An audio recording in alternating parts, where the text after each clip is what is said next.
মাননীয় নেতা, মাননীয় আমার সহযোদ্ধা উলফাত, এরা জড়ো এখনো মরে নাই।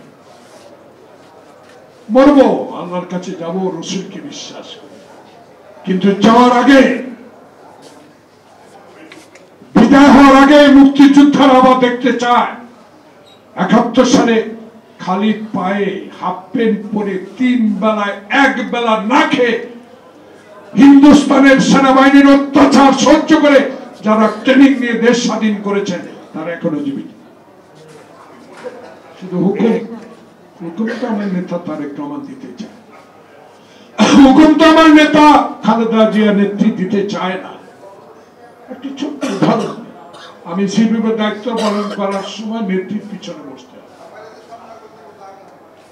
শেখ হাসিনা এমন একটা কুরুচিপূর্ণ বক্তব্য দিলেন পার্লামেন্টে, তখন ম্যাডাম জিয়া চেয়ারটা ঘুরিয়ে বলল, ফারুক খালি পার্লামেন্টে আসতে বলো এই বেয়াদব মহিলার কথা শোনার জন্য।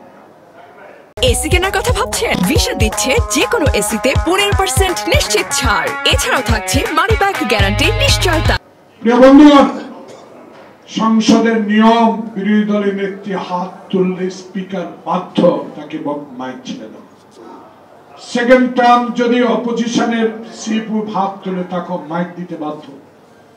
সেদিন আমি হাত তুলে দাঁড়িয়েছিলাম, আব্দুল হামিদ কি হারুনের মামা না ভাগিনা রাষ্ট্রপতি, আমার দিকে বাদিকে একটিবারে তাকানো।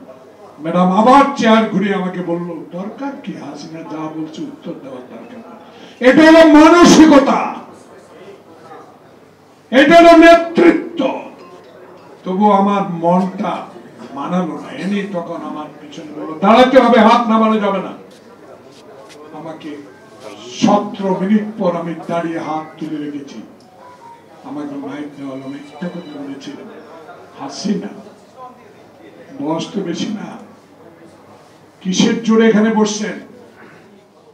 পুলিশের জোরে, গুন্ডার ভোটে, রাতের ভোটে, চুরির ভোটে এখানে আসছে। আর আমার নেতৃত্বে 3 বার প্রধানমন্ত্রী হয়েছে মানুষের ভোটে। আপনার মুখে অসমানুক্তি হবে। আপনাকে বলে যায়, এটা কোনো ভিডিও আছে যে আমাদেরকে পাকিস্তান পাঠাবে না, বাংলাদেশের মানুষ অপেক্ষা করছে, আপনাকে পুটলি বেঁধে ইন্ডিয়া পাঠিয়ে দিবে। দিছে না?